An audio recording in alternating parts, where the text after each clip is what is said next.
बिस्मिल्लाहिर्रहमानिर्रहीम। अस्सलामुअलैकुम dear students.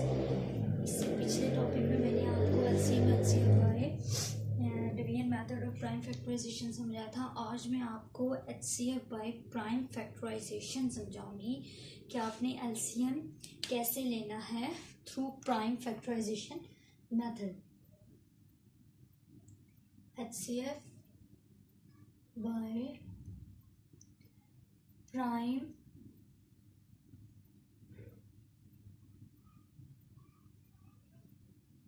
Factorisation, ठीक हो गया। एचसीएफ किसे कहते हैं? एचसीएफ का मतलब है हाईएस्ट कॉमन फैक्टर। कि अगर आप फैक्टर लेते हैं जो आपको डिजिट्स गिवन है, उनके जो भी कॉमन फैक्टर्स होंगे और उस कॉमन फैक्टर में से जो हाईएस्ट कॉमन फैक्टर होगा वो आपने फाइंड करना है। और प्राइम फैक्टराइजेशन आपको पता है कि ऐसे नंबर्स के आपने फैक्टर लेने हैं जो प्राइम हो। प्राइम क्या होते हैं? जो सिर्फ अपने पे जाते हैं या वन पे जाते हैं, ऐसे नंबर्स को हम या ऐसे फैक्टर्स को हम प्राइम फैक्टराइजेशन कहते हैं। अब इसी तरह हम शुरू करते हैं इसकी एग्जांपल, देन आपको क्लियर हो जाएगा कि प्राइम फैक्टराइजेशन क्या है एचसीएफ फाइंड करने के लिए। तो आपके पास फॉर एग्जांपल ये एग्जांपल गिवन है 2436। तो आप क्या करेंगे कि 24 को अलग से और 36 को अलग से एलसीएम लेंगे। तो 24 का एलसीएम लें, 2 के ऊपर जाता है, 2 1 2, 2 2 4, 2 6 12, 2 3 3 1 और 36 को लें अगेन, 2 1 2, 2 8 16, 2 9 3 3 9, 3 1 3। अब देखें जो आपके पास फैक्टर्स आए हैं, फैक्टर्स ऑफ 24, वो क्या आए हैं? 2 2 2 एंड 3। और इसी तरह फैक्टर्स ऑफ 36 के क्या फैक्टर आए हैं? 2 2 3 एंड 3। अब इसमें से देखें कि कॉमन फैक्टर कौन से हैं। ये 2 कॉमन है, ये 2 दोनों में आ रहा है, ठीक हो गया। और ये 3 दोनों में आ रहा है, और 2 और 3 जो है वो आपस में कॉमन नहीं है। तो आपके पास कॉमन फैक्टर्स क्या आए हैं? 2। इस जो 2 कॉमन है उसकी जगह आपने 1 लिखना है। ये 2 और ये 3, ये दोनों कॉमन है, उसकी बजाय आपने 1 लिखना है, ठीक हो गया। अब इनको मल्टीप्लाई करें आप, 2 2 4, 4 3 12।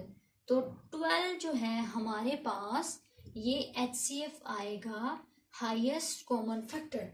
इसका क्या मतलब है? इसका ये मतलब है कि 2 भी जाता है, 3 भी जाता है और 12 भी जाता है। लेकिन हमने क्या बताना था कि 2 3 और 12 में से हाईएस्ट कॉमन कौन सा है। तो आपने इन तीनों को मल्टीप्लाई करवाया तो आपके पास 12 आ गया। तो इसका ये मतलब है कि 12 जो है वो 24 पे भी जाता है, 36 पे भी जाता है, और ये हाईएस्ट कॉमन है। इसके बाद जो है कोई भी नहीं जाता। 12 से ऊपर 13 14 कोई भी ऐसा नंबर नहीं है जो 24 और 36 पे दोनों पे जाता हो और 12 से बड़ा हो। तो इसका मतलब है 12 हमारे पास लास्ट है और हाईएस्ट कॉमन फैक्टर है एज कंपेयर टू 2 3। तो ये 12 आपके पास हाईएस्ट कॉमन फैक्टर आ गया। अब एक और एग्जांपल करते हैं, देन आपको क्लियर हो जाएगा। 16 24 48। आपने क्या करना है? 16 का अलग से, 24 का अलग से और 48 का अलग से एलसीएम लेना। 2 8 16, 2 9 3 3 3 1 अगेन, 2 1 2, 2 2 4, 2 6 12, 2 3 3 1 2 के साथ 2 2 4, 2 4 8, 2 1 jar 2 2 jar 2 6 jar 2 3 jar 3 1 jar. अब आपने इसी तरह लिखने हैं जैसे आपने पहले ये लिखे हैं। Factors of 16 2 2 3 3। इसी तरह फैक्टर ऑफ 24 2 2 2 एंड 3। इसी तरह फैक्टर ऑफ 48 2 2 2 2 3। अब आपने इसमें से पिछले की तरह कॉमन लेने हैं। कौन से हैं जो तीनों में जाती हों? 2 है, ये 2 सब में जा रहा है, इसी तरह ये 3 सब में जा रहा है, ठीक हो गया, और ये 2 जा रहा है, ठीक हो गया, और ये 2 और 3 आपस में नहीं जा रहे हैं। तो अब आपने इसी तरह इसमें कॉमन फैक्टर कौन से आ गए? 2 2 2 देन 3।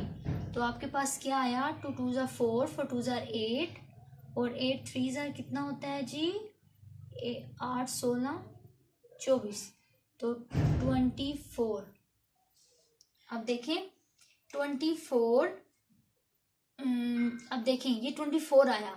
हमने बात की थी कि इन तीनों में कॉमन होना चाहिए। अब मेरी बात जरा गौर से सुनिएगा कि ऐसा कॉमन फैक्टर जो हाईएस्ट हो लेकिन इन तीनों में मौजूद हो। तो ये तो तीनों में है, ये भी तीनों में है, ये भी तीनों में। अब ये देखिए ये जो मैंने 2 लगाया है ये नहीं आना चाहिए था। कैसे?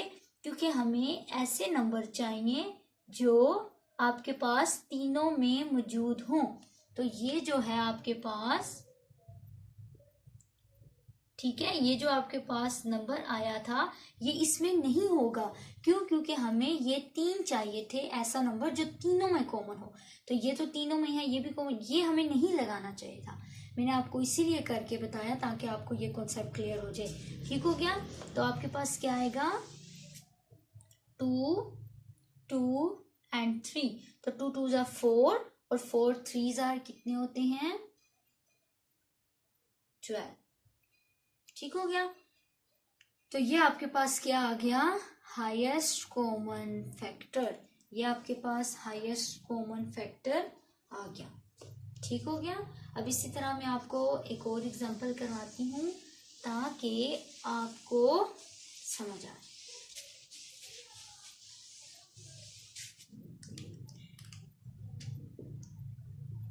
थर्टी 48। अब आपने क्या करना है?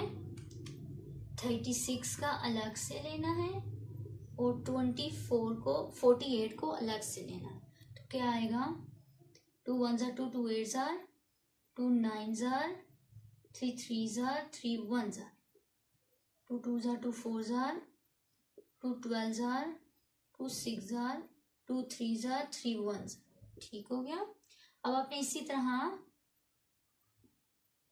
फैक्टर्स ऑफ 36 लिखने हैं, 2 2 3 3, और इसी तरह फैक्टर्स ऑफ 48 लिखने हैं। क्या थे? 2 2 2 2 एंड 3। और आपने इसी तरह इसमें से कॉमन फैक्टर लेने। कौन से हैं? ये 2 है, ये 2 है और ये 3 है। देखिए बाकी कॉमन नहीं है। तो आपके पास कॉमन फैक्टर क्या आ गए? 2 2 3। तो 2 2 जार 4 4 3 जार 12। तो 12 आपके पास क्या आ जाएगा? कॉमन फैक्टर आ जाएगा। ठीक हो गया? अब हम एक और एग्जांपल करते हैं, देन आपको क्लियर हो जाएगा कि ये क्या है। 20 30 एंड 50, इसमें से अब आपने कॉमन करना है। तो 20 को अलग से लें, 30 को अलग से, 50 को अलग से।